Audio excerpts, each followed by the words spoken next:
Bom dia a todos. Estamos começando mais uma live com o Swami Puri. A live é no formato de perguntas e respostas, então podem fazer suas perguntas sobre yoga, meditação, autoconhecimento. Podem deixar as perguntas aqui. Então vamos começar. A primeira pergunta é: por que a alimentação vegetariana está tão ligada à espiritualidade, especialmente no contexto do movimento Hare Krishna?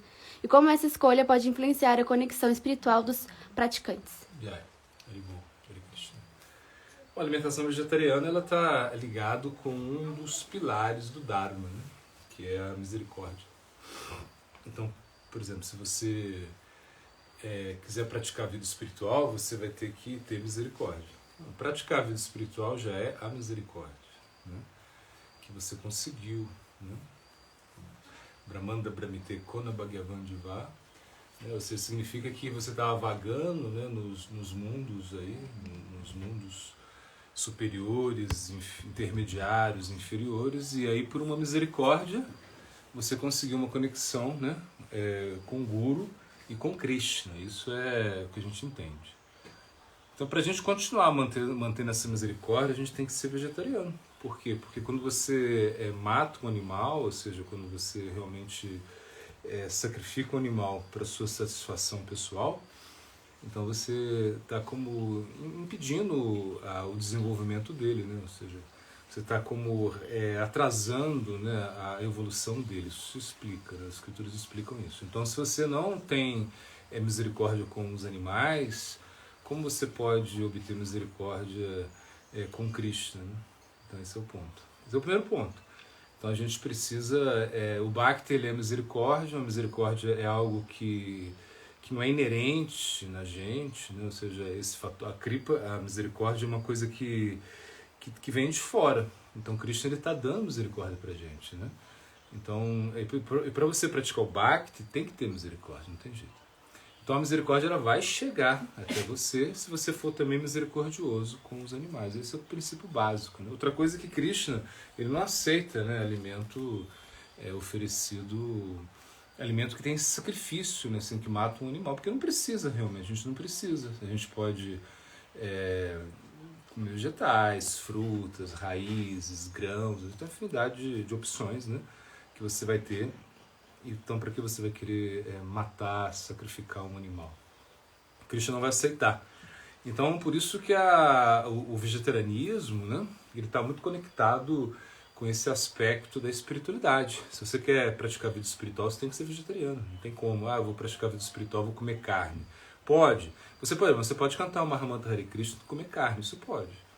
Isso com certeza você pode. Porque o Mahamantra Hare Krishna ele é como superior a tudo isso, né? É o Sanatana Dharma. Então você vai cantar o santo nome. A gente tem até muitos casos, assim, tem casos, né?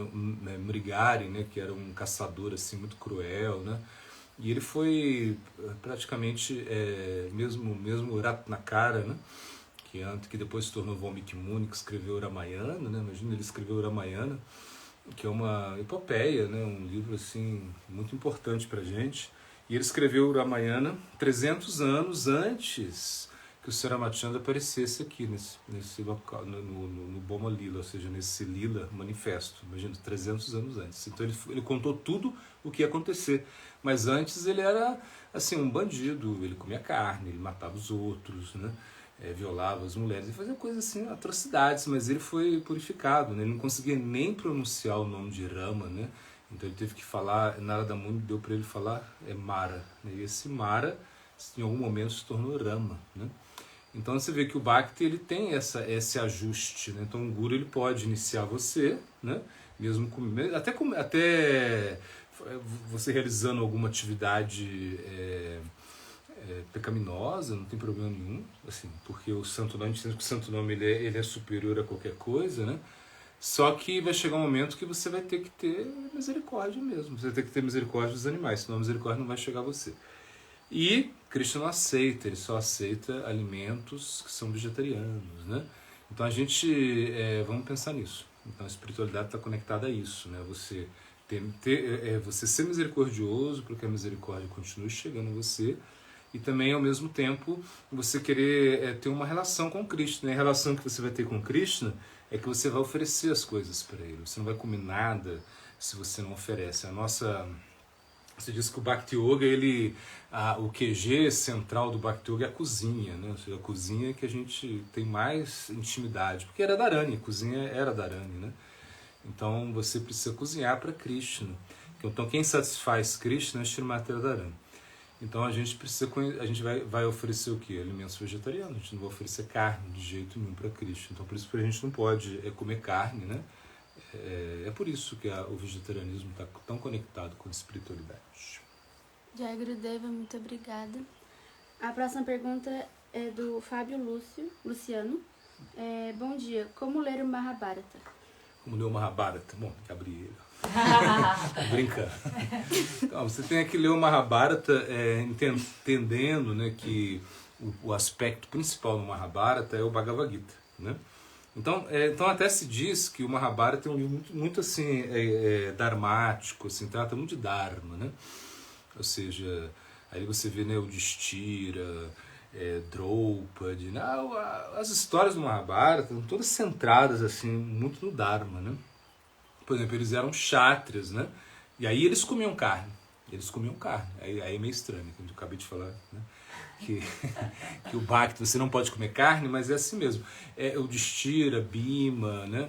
Nakula, Saradeva, eles eram 4 irmãos e eles, quando eles saíam para caçar, eles matavam os animais, porque um kshatriya ele tinha que fazer esse treinamento, ele tinha que sair e caçar um tigre, matar um tigre, ele tinha que matar, sei lá, um veado, ele tinha que matar, e ele podia comer a carne que eles matassem. É um código kshatriya, um código de guerreiros, né? Eles podiam tomar vinho também, tomavam vinhos, né?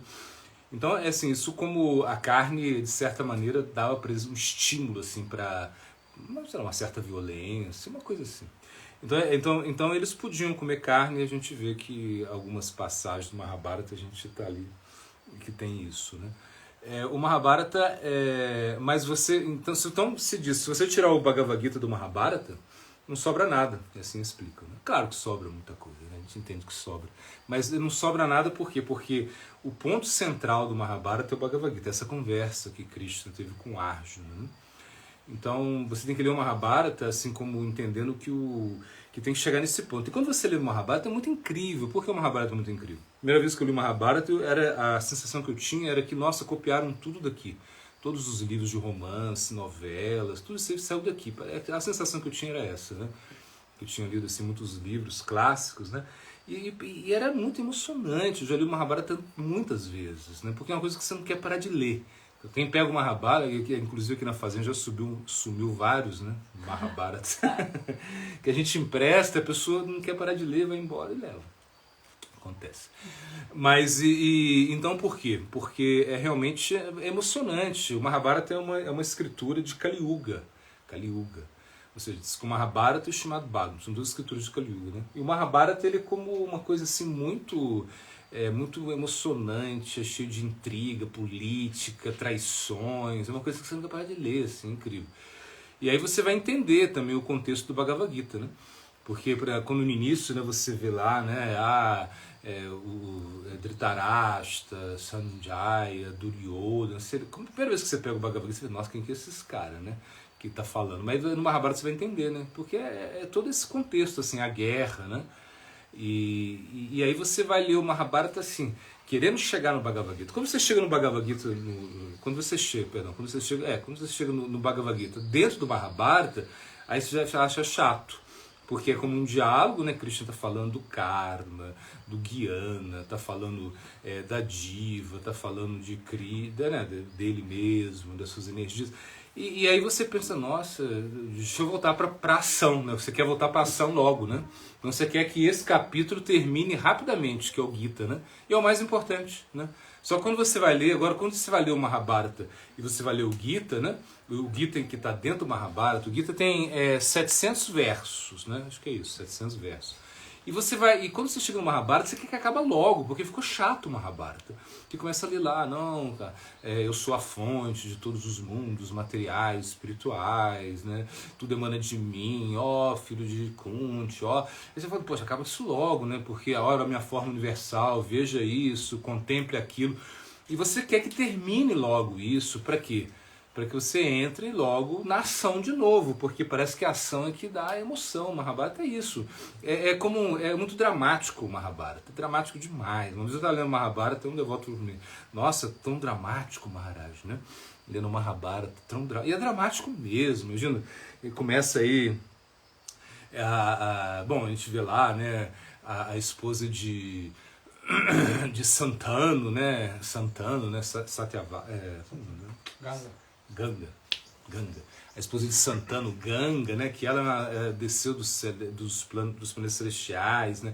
E ela, imagina ela, só para ter ideia, né? Ela falou, Santana era um rei, um grande rei. Estava no meio da floresta caçando, um grande rei, uma coisa incrível, Santana. Né? Ele era o rei, assim, um dos primeiros reis, assim, de Bharata. E por isso fala Mahabharata, é Maha, grande. Bharata, Índia. Então a Índia, esse nome de Índia, dizem que vai mudar, parece que não sei se já mudou, mas estão para mudar isso, eles querem mudar, né? Não sei se já mudou. Querem mudar, querem voltar com o nome Bharata. Bharatavarsha. Bharatavarsha significa a terra de Bharata, que era outro rei, um rei, né, incrível também que tinha. Então naquela época era assim, era um período assim dos Raja Rishis, assim, Raja são reis, Rishis são sábios. Então os reis eles eram muito sábios, né? Era uma coisa assim, é tudo muito cheio de código, cheio de ética, moral. E aí Santano tá no meio da floresta, lá tá na floresta lá caçando, de repente ele vê uma mulher linda, e aí ele fica apaixonado por ela, né? Ele faz um casamento Gandharva. O que é casamento Gandharva? É o casamento que você escolhe a sua parceira, ou o seu parceiro escolhe você. É mais ou menos o que acontece com a gente agora, hoje em dia é assim, né? Então, o casamento brahmínico é o casamento que é feito arranjado, de acordo com, sei lá, cálculo astrológico, os arranjos familiares, né? E isso é um casamento mais brahmínico, coisa que não funciona em Kali Yuga. Kali Yuga diz que os casamentos devem ser Gandharvas, assim, porque é o único casamento que funciona em Kali Yuga é casamento Gandharva, ou seja, o casamento que você escolhe a sua esposa escolhe você. É bem lógico, né, pra gente. Mas e na Índia nem sempre é assim. Já está mudando muito, né? Mas você vai nos vilarejos assim, a menina, ela com 13, 14 anos, ela já sabe com quem ela vai casar. Não tem muita escolha. A gente vê até na novela das Índias, né? Aquela coisa toda. Eu não vi na novela, não. Mas eu fiquei sabendo que tinha aquele drama todo, a menina queria casar com outro cara de outra casta, essa coisa toda, né? É o drama da novela da Globo que teve, né? Caminho das Índias, né? Então, na época das novelas, acho que hoje em dia ninguém mais assiste novela, né? Tudo mudou um pouquinho a coisa. Mas é isso, coisa muito dramática. Então, Santano estava lá no meio da floresta, ele vê aquela mulher linda, aquela modelo de parar no trânsito, né? Que era a Ganga. A Ganga era dos planetas celestiais, imagina. É a Ganga, é a mãe Ganga, né? A personificação do rio Ganges, né? E ela desceu, e aí enquanto Santana, aí, se você quer... Ela falou, olha, então tá, você tá apaixonado por mim, você quer casar comigo, eu vou casar com você. Mas olha, se você algum dia me desobedecer, ou seja, se você me perguntar por que eu tô fazendo alguma coisa, não foi isso que ela falou. Se algum dia você me perguntar por que eu tô fazendo alguma coisa, eu vou embora. Aí o cara apaixonado falou, não, tudo bem, não tem problema. Aí, assim, fez essa promessa, né? Imagina. E aí ela começou a fazer um monte de coisa, e até que ele teve o primeiro filho. Quando teve o primeiro filho, Ganga vai lá e bota o filho no Ganges, no rio, né? Aí ele não falou nada, não perguntou por que ela estava fazendo isso, né? E depois o outro filho vai ter a mesma coisa. Assim, foi vários filhos, ela foi fazendo isso, imagina. Até que teve um lá que ele não aguentou, falou, para, porque você está fazendo isso? Ela, vou embora, tchau. Aí ficou Bhishma, né?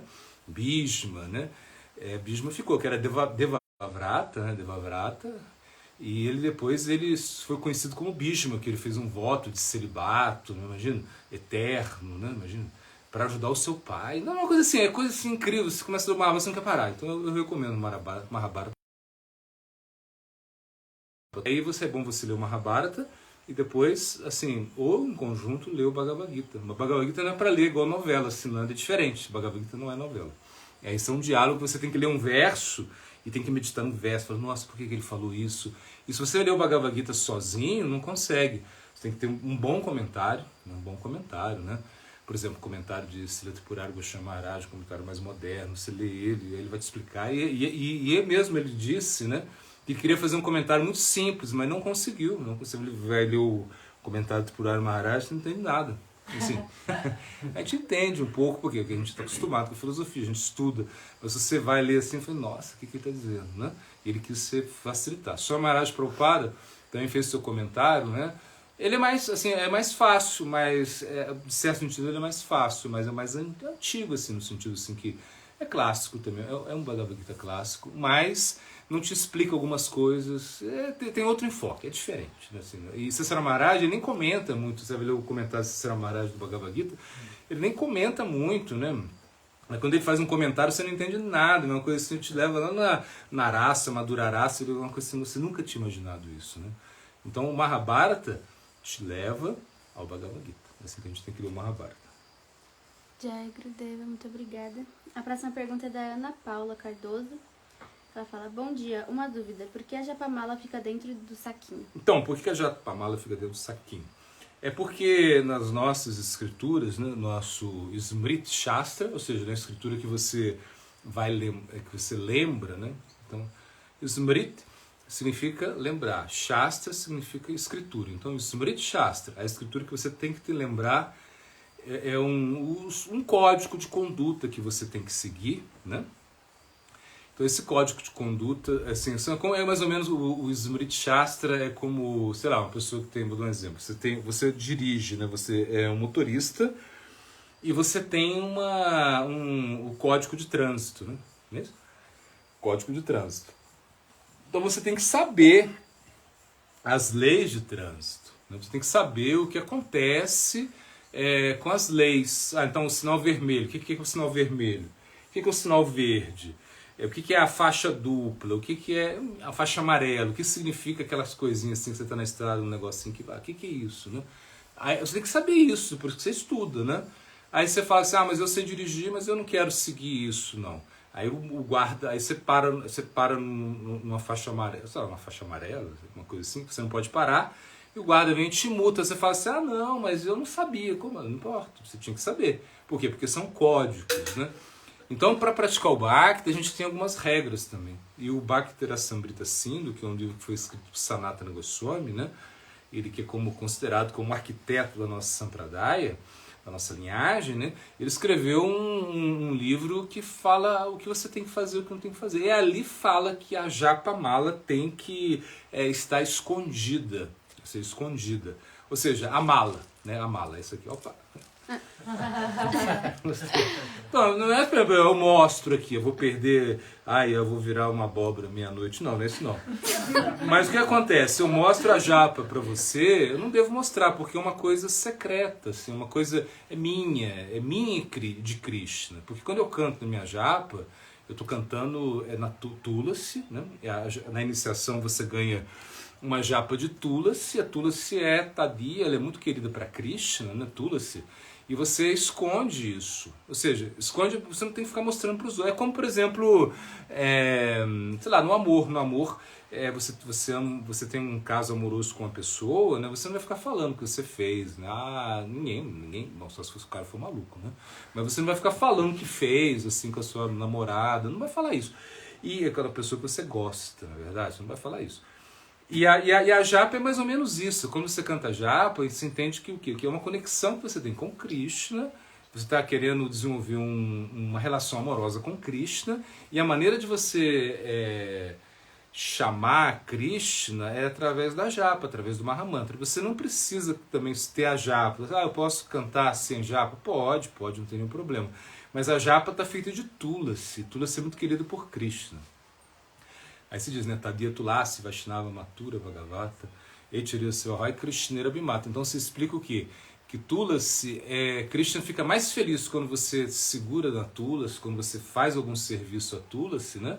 Do que quando você faz serviço a ele mesmo. Né? Por isso que a gente usa também o colarzinho de Tulasi, né? Então, por exemplo, é uma coisa que você está oferecendo a Krishna. Então quando você está cantando japa, né? Ainda que você está pensando, sei lá, no Corinthians, no Flamengo, uma coisa assim. Mas se você está segurando Tulasi, né, isso tem uma força, porque Krishna na hora fala, ele está segurando uma coisa que é querida para mim. Entende? Então, por isso, e você esconde isso. Por que você esconde?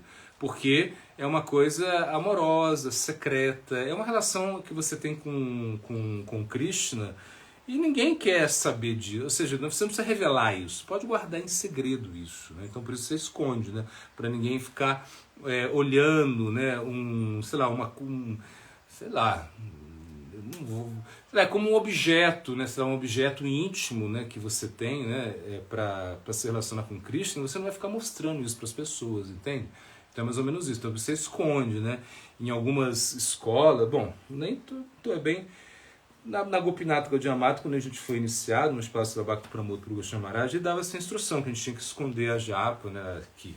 Às vezes você vai ver isso, às vezes uns sannyasis, né? Eles cantam japa assim como no paninho embaixo, né? Assim, E claro, se você não é sannyasa é mais difícil, né? Porque você não tem um paninho. Mas você pode botar um paninho também e ficar, enfim. Tem que é bom que esteja escondido, porque esse movimento, um movimento amoroso, será um movimento de chamar Krishna, você está através da japa. E na nossa japinha tem um localzinho que você fica, aí o dedinho, né? Esse dedinho que indica, né? Ele não é muito auspicioso, esse dedo, o indicador. Ele não é, assim, não é um dedo auspicioso, por isso ele não toca na japa. Ele não toca, né? Toca muito no celular, né? Quando você então acho que por isso também. Toca lá no celular. Mas ele não toca na japa, ele é inauspicioso, né? Então você não vai. E nem a mão esquerda toca na japa, a japa não toca no chão, você não balança a japa. Então, assim, são detalhes. É detalhe. Tudo isso é detalhe? É detalhe. Não é princípios, né? Não são princípios, né? São detalhes. Mas se diz que, que na guerra, né? No amor, o que importa são os detalhes, na verdade. Então esses detalhes são muito importantes para a gente. Por isso que a gente esconde a japa, porque é essa instrução que a gente tem no nosso Smriti Shastra, ou seja, no nosso código, né, de conduta. Né? Então tem ali nesse livro, né, você não consegue seguir tudo que está nesse livro, não tem jeito, é impossível, mas alguns detalhes você vai seguir, sim. Jai Gurudeva, muito obrigada. A próxima pergunta é da Andiara, terapeuta ocupacional. Ela fala: Reverências Maharaj, fala um pouco sobre os planetas celestiais. Planetas celestiais, então, os Swargas. Swargas é um local muito especial, né? Assim, é especial por quê? Porque dentro dos mundos materiais, né, é um local onde todo mundo quer estar. Ou seja, no sentido, as pessoas que praticam karma marga, né, o caminho do karma, elas querem chegar lá. É tipo assim, sei lá, vamos dar um exemplo assim. Bom, não sei, é difícil, mas se você está aqui na Terra, você mora em um local que é muito ruim, muito desconfortável, não vou ficar citando o nome de cidade para não ficar chato, mas você de repente quer morar embaixo de uma cachoeira, em frente para a praia, né? A gente tem essa ideia às vezes, né? Eu queria morar lá na cachoeira, queria morar lá em Vrindavan, lá, escutar o barulhinho da cachoeira, ou morar lá na praia, de frente para a praia. É como esse sonho que a gente tem, né? No sítio, não sei o quê. E sem pernilongo, né? Que é importante. Mas isso é só mundo de poeta, né? Você diz que no mundo dos poetas não existe pernilongo, né? Isso é um mundo perfeito, né? Não tem pernilongo. Mas você tá aí nesses locais assim que são muito paradisíacos, né? É como um planeta celestial. Então, às vezes a gente vai num local assim, a gente fala, nossa, isso aqui é como Swarga. Os Hare Krishna têm umas terminologias, né? Uns termos que só eles entendem. Ele fala, isso é Swarga, a gente está no Swarga, o que é isso? Você está num planeta celestial. Planeta celestial, por exemplo, você nasce, sei lá, com... Mais ou menos como você nascesse com 6, 7 anos, imagina, 6, 7 anos. Você está lá, aí imagina, ó, as mães já gostaram dessa ideia.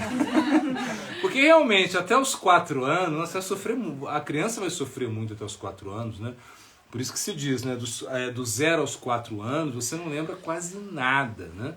Quem são os seus amigos do 0 aos 4 anos? Você não vai lembrar. Você pode lembrar uma coisinha lá, mas é muito pouco. A partir dos 4 você começa a se lembrar das coisas. Mas é um momento assim, é um período assim, de muito sofrimento, né? Com 2 anos parece dar uma aliviadinha, né? Você começa a respirar um pouquinho mais.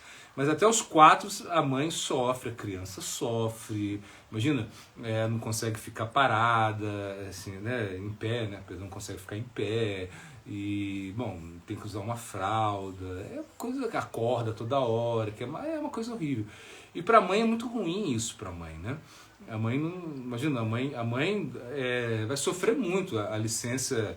Por isso tem licença maternidade, né? Que quantos anos são? Não, é pouquinho. São 4 meses, 6 meses? 4 ou 6, 4, sei lá. Bom, enfim. É muito pouco, né? Na verdade, muito pouco. Aí tem que botar... O que a mãe vai fazer? Vai levar o filhinho pra trabalhar? Ela leva? Não leva, ela bota numa creche.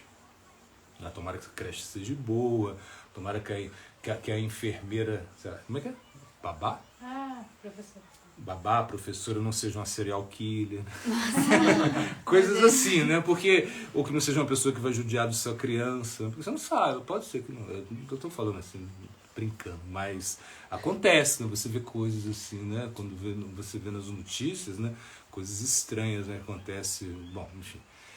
Mas sabe o que é? Então, um momento assim, de muito sofrimento. E nos planetas celestiais você não tem isso. A criança nasce com 7 anos, já nasce, 7, 8 anos. Que legal, não tem que mamar, não tem que trocar fralda. Esse com 8 anos, né? E aí já...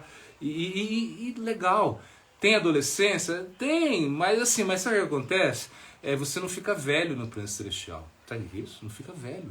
Você não vai ter nenhum problema da velhice. Imagina você estar num local assim, que você não fica velho.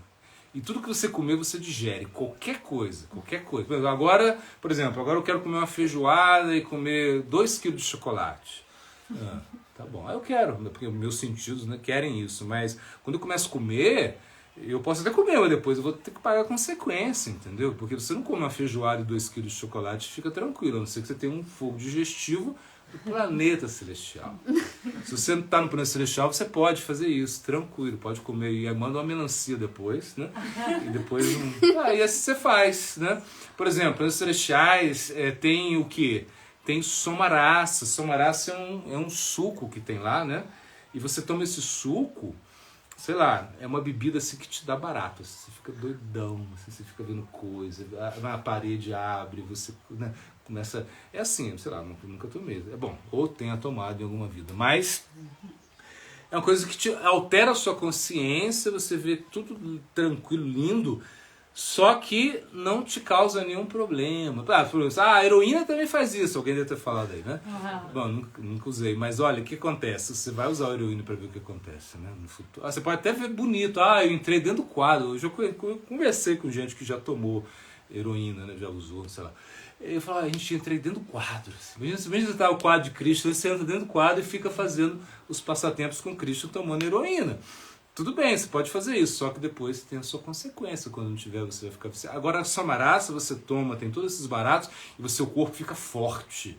Você fica mais forte, mais determinado. Então, imagina. Então, isso é uma coisa muito linda, né? As mulheres, por exemplo, ficam grávidas, e a gestação, a barriga não cresce, não tem dor nas costas, não tem barriga. Imagina, não tem barriga. Né? E não tem enjoo, não tem nada disso. Não tem vontade, sei lá, de comer melancia meia-noite. Não tem nada disso. E a barriga só aparece no dia da gestação. Então é uma coisa assim celestial mesmo, né? Então por isso assim, lá tudo acontece. Mas tem coisas ruins? Tem. Por quê? Porque a gente viu nas escrituras o quê? Quem invadia planetas celestiais, né? Ravana, Hiranyakashipu. Hiranyakashipu era tão poderoso, um demônio, assim, tipo, uma pessoa demoníaca, assim, sei lá. Demoníaca, invadiu lá os planetas celestiais porque a coisa é tão boa, tão, né? Porque imagina as mangas dos planetas celestiais, as inscrições, as mangas dos planetas celestiais, elas não têm fiapo, e não tem casca, não tem caroço. Imagina, e corre rios, assim, tem rios de mangas correndo dos planetas celestiais, assim. A pessoa vai lá, pega o copo e... Não, que legal, né?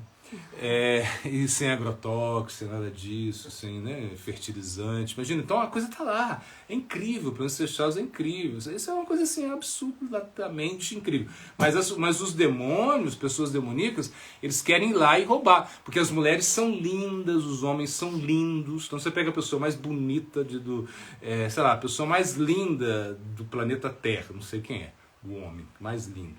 E a mulher mais linda. Aí você pega os dois assim, leva lá para os planetas celestiais, leva eles para lá. O que acontece? As pessoas vão rir deles, assim, porque vão achar da beleza deles. Eu falo, isso parece uns macaquinhos aqui, eles parecem feios, são feios demais comparado lá, entende? Então tudo lá é perfeito, né? Tão perfeito, como eu falei, Aí que esses grandes demônios querem entrar lá, invadir e dominar. Então Hiranyakashipu fez isso. Ele colocou as apsaras, começou a desfrutar das apsaras, né, das mulheres lindas, ele botou os homens para trabalhar, né, como eles eram fortes, né, ele botou eles como escravos, né, ele é muito poderoso, né. Então, para os celestiais, às vezes você tem um certo confronto, né. Então a gente não quer ir para o planeta celestial. Por quê? Krishna fala, Brahma Bhuvanalokaha Purna Varatnurja Maupiteya Purnajama Najayate, uma coisa assim. Ele fala, se você você pode chegar num planeta celestial que é o mais poderoso, que é o Professor Brahma, que é o Chan Chan Chan lá, e você vai ter que voltar, tem que morrer. Então, planetas celestiais, no planeta celestial tem morte também. Então, esse que é o chato de um planeta celestial, você tem que morrer, né? E a gente não quer morrer, essa é a ideia. Então, é mais ou menos isso, planetas celestiais. Então, ninguém quer ir, ninguém que é devoto quer ir para planeta celestial. Ninguém. Pode acontecer de separar lá? Pode acontecer. Mas é difícil. Um devoto que é muito sério mesmo, dificilmente ele vai... Ou se ele chega... Por exemplo, às vezes acontece que um devoto ele precisa ir para os planetas celestiais para desfrutar, porque ele tem algum desejo de desfrute ainda. Então ele fica lá milhares de anos e volta, né, para continuar. Aí ele já volta na casa de um devoto e continua o seu processo, né? Mas a gente não quer ir para o planeta celestial. Para a gente isso é como uma fantasmagoria, né? Planeta celestial. Jai Gurudeva. A próxima pergunta é: qual é a coisa mais importante que os pais devem ensinar aos filhos pequenos? Então, depende da idade, né? Mas eu acho que eles têm que ensinar os filhos a escutar, a Shravana, né? É a coisa mais importante, eu acho. Então, por exemplo, a mãe, né, inclusive quando está no útero, né, lá bebezinho, no útero, no feto lá, ela tem que ler os shastras para os seus filhos, para o seu filho, né, e já começar aí. A gente vê histórias no Bhagavatam, como o caso de Narada Muni, né, a sua mãe Kayadu, ela escutou o Srimad Bhagavatam, né, perdão, Narada Muni não, Narada Muni também, Prahlada Maharaj, desculpa. Prahlada Maharaj, ele que é a mãe de Prahlada Maharaj, que é Kayadu, né? A mãe de Prahlada Maharaj é Kayadu. E em algum momento, Narada Muni falou os shastras, né? Pregou para ela e pregou também para Prahlada Maharaj, né? Então vários sadhus também pregaram para Prahlada Maharaj. Ele já nasceu sabendo já os shastras. Claro, é um caso especial, né? Mas eu acho que começa aí no útero, né?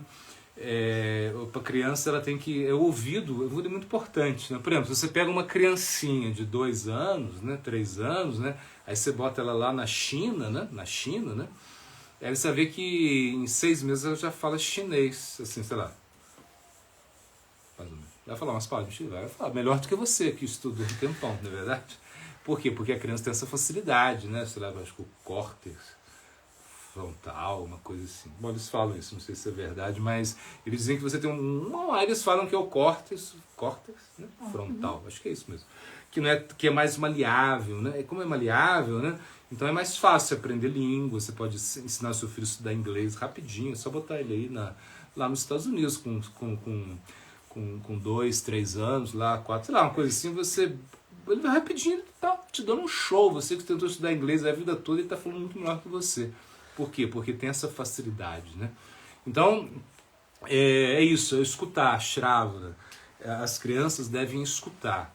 Então, a mãe, o pai, tem a obrigação de todo dia ler. De manhã, ler o Srimad Bhagavatam. Mas ela não entende nada. As crianças gostam de história. Na verdade, a nossa filosofia, ela se dá assim, muito em histórias. O Ramayana... À noite tem que ler Srimad Bhagavatam, canto 10, obrigatório, lê lá, o Chaitanya Bhagavata, lê lá, Mahaprabhu. A criança vai escutando, né, e vai assimilando.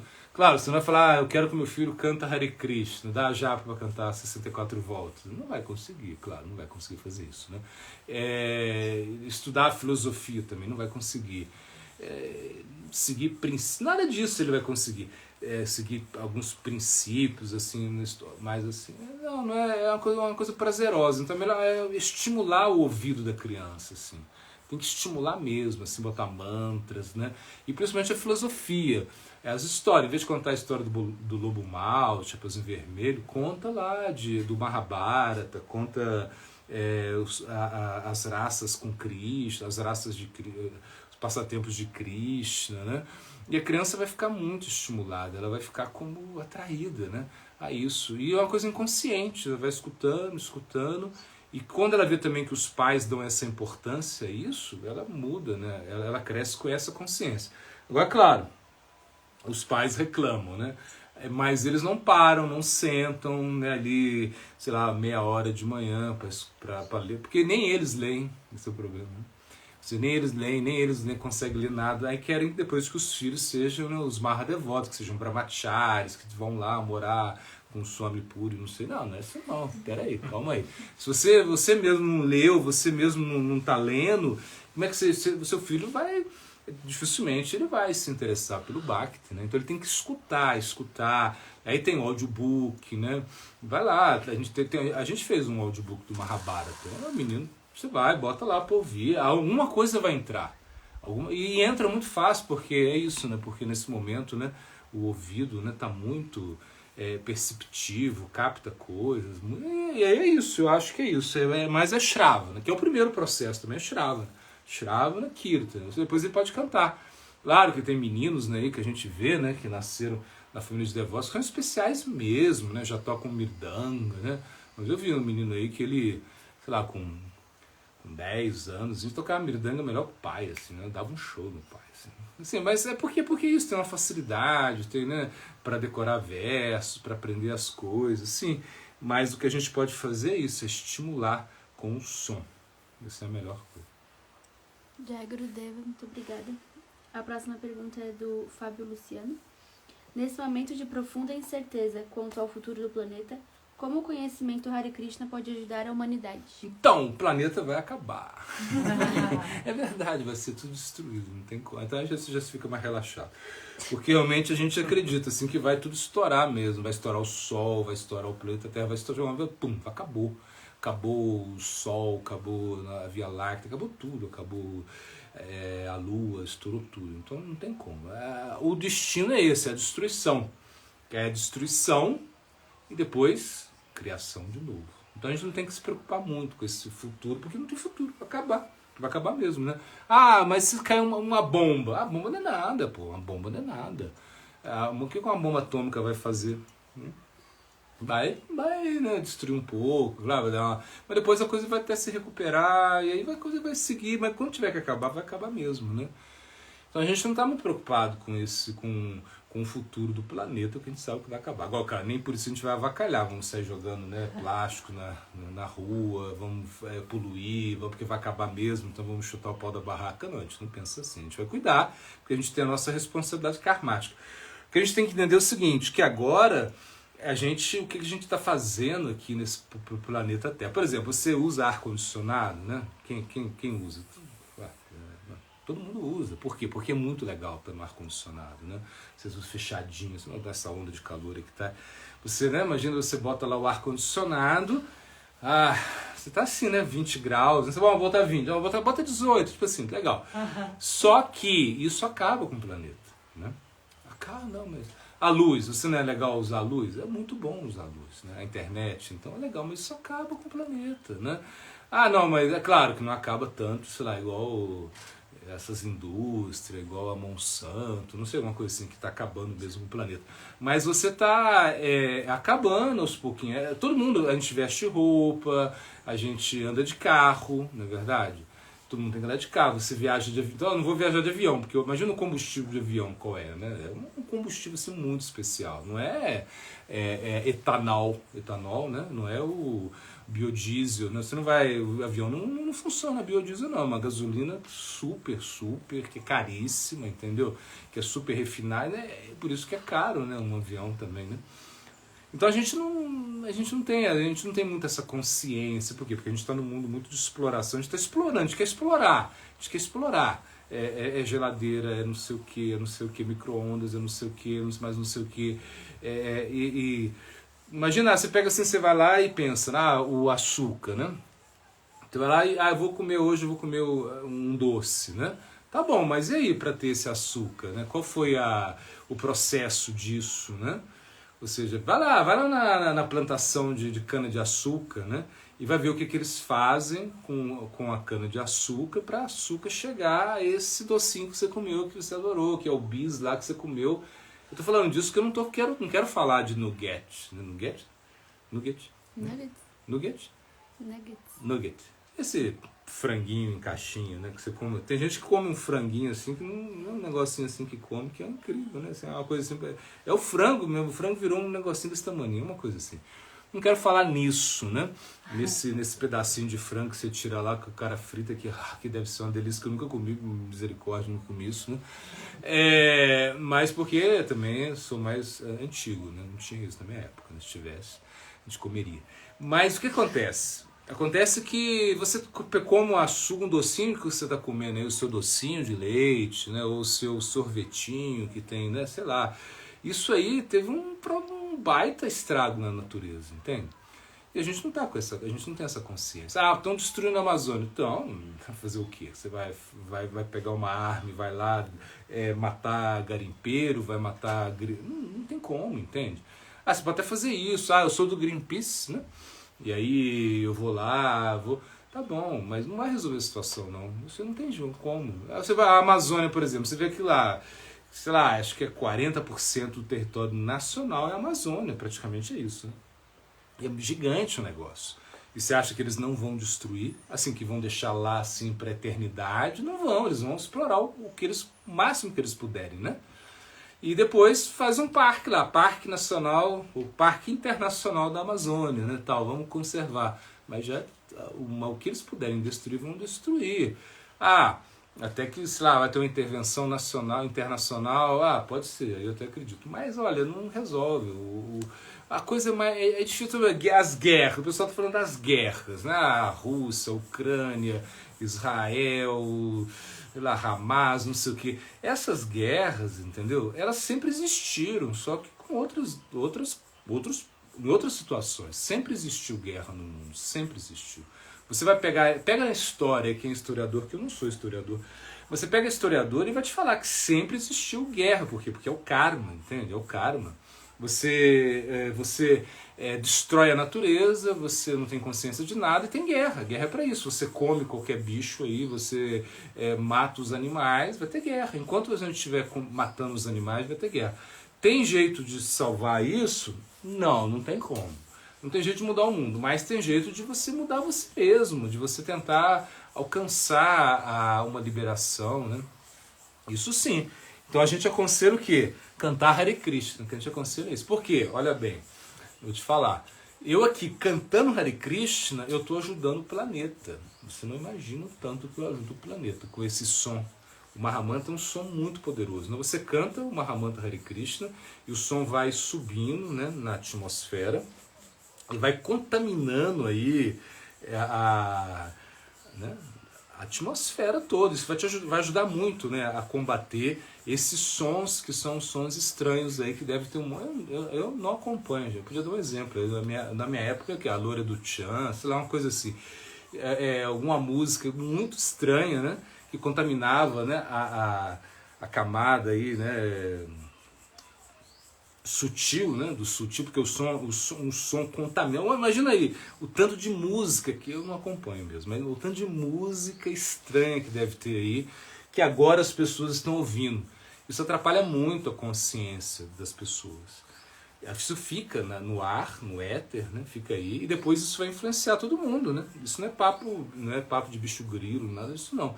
Isso é uma coisa que acontece mesmo. Tudo que você vibrou, por exemplo, agora você está aí, de repente você começa a brigar, vem a raiva. Imagina, você está aí, você está lá, todo zen, que não sei o que, de repente acontece uma coisa estranha aí, e você começa a gritar, começa a brigar, começa a falar palavrões, coisas assim. Isso vai contaminar aí sutilmente o planeta. Depois isso volta como uma reação.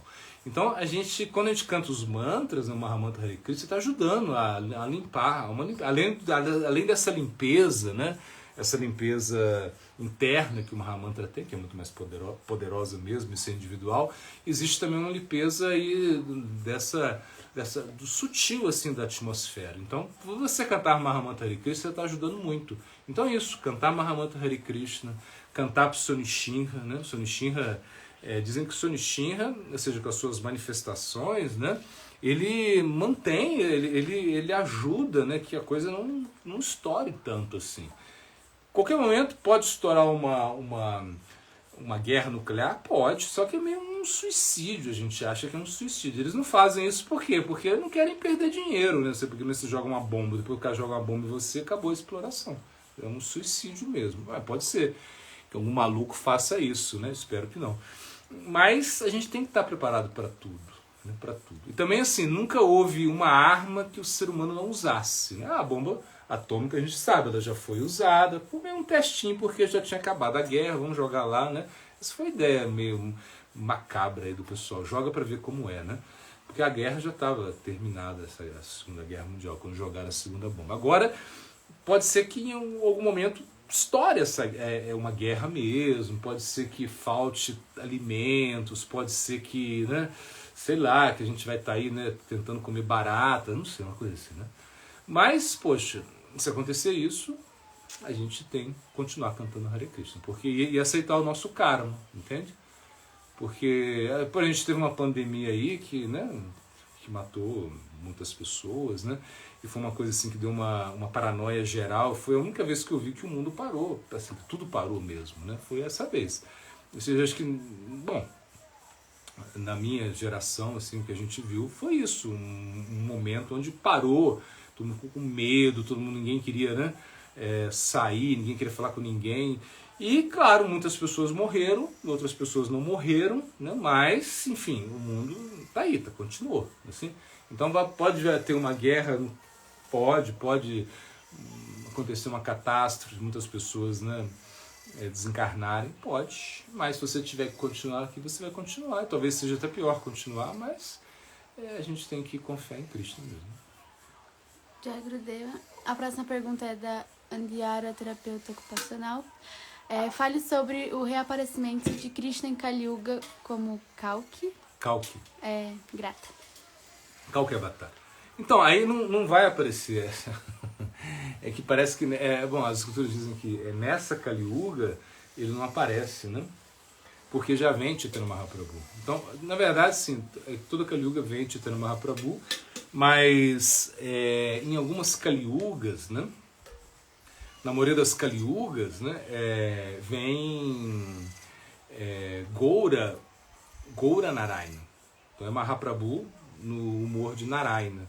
Ou seja, significa o quê? Que vem Mahaprabhu, ele vem te dar, entregar, né, o Mahamantra, entrega o Mahamantra, que é o processo de salvação de Kali Yuga. Kali Yuga, o único jeito é cantar Mahamantra. Kali Yuga você não tem capacidade de fazer Ashtanga Yoga, não estou falando de Ashtanga Yoga mesmo, né? Essa Ashtanga Yoga da academia lá da Avenida Paulista, não é isso, né?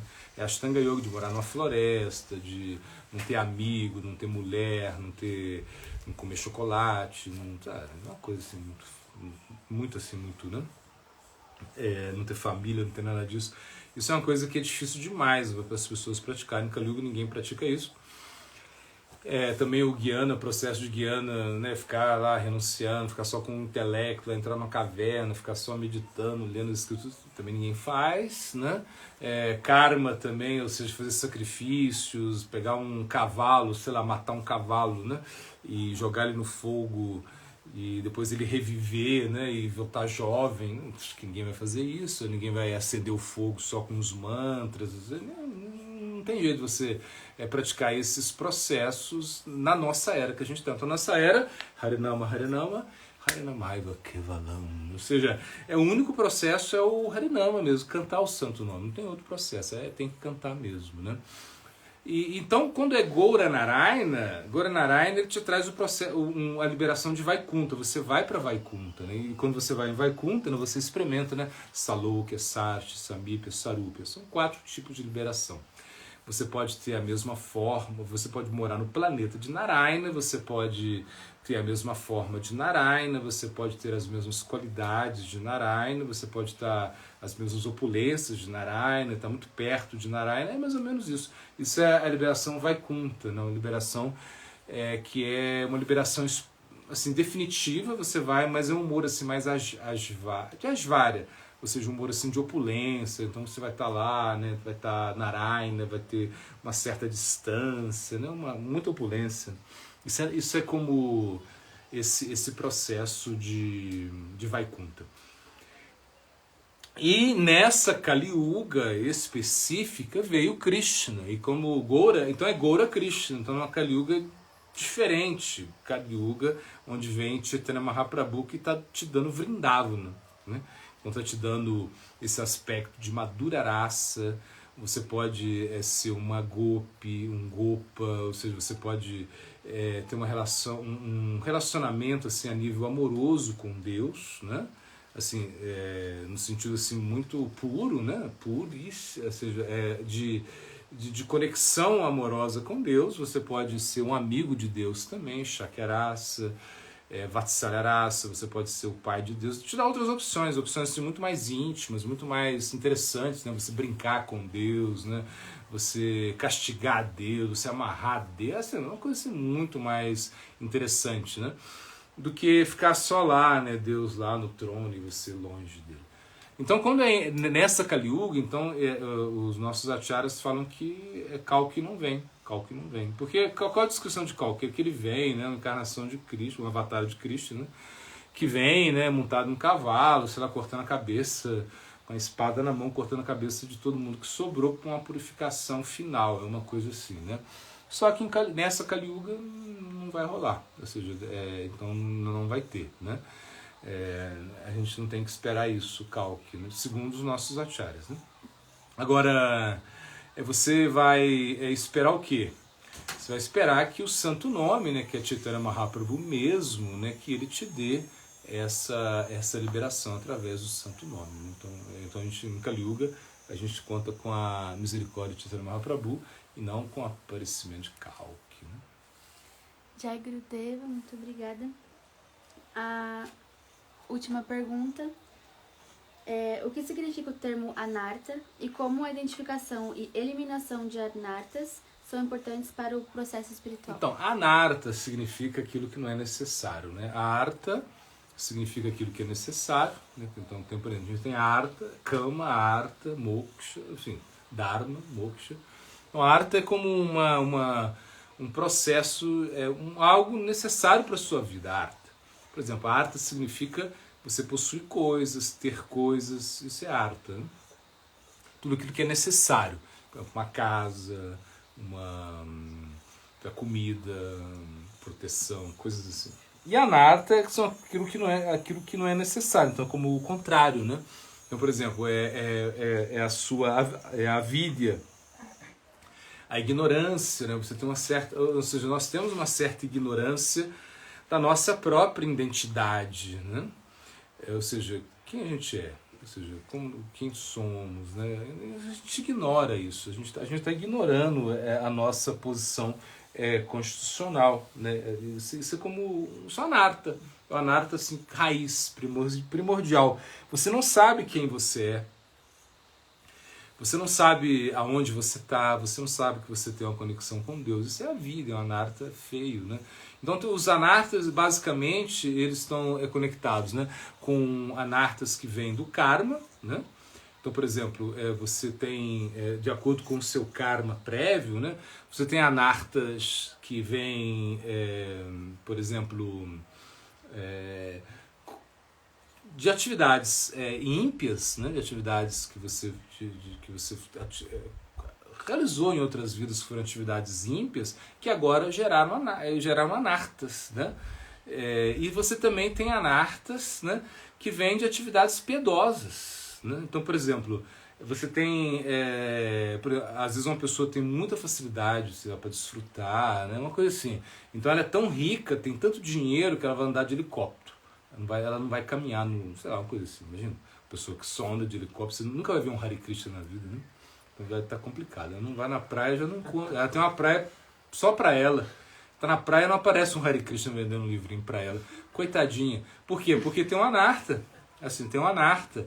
E esse anarta é um anarta gerado por atividades piedosas.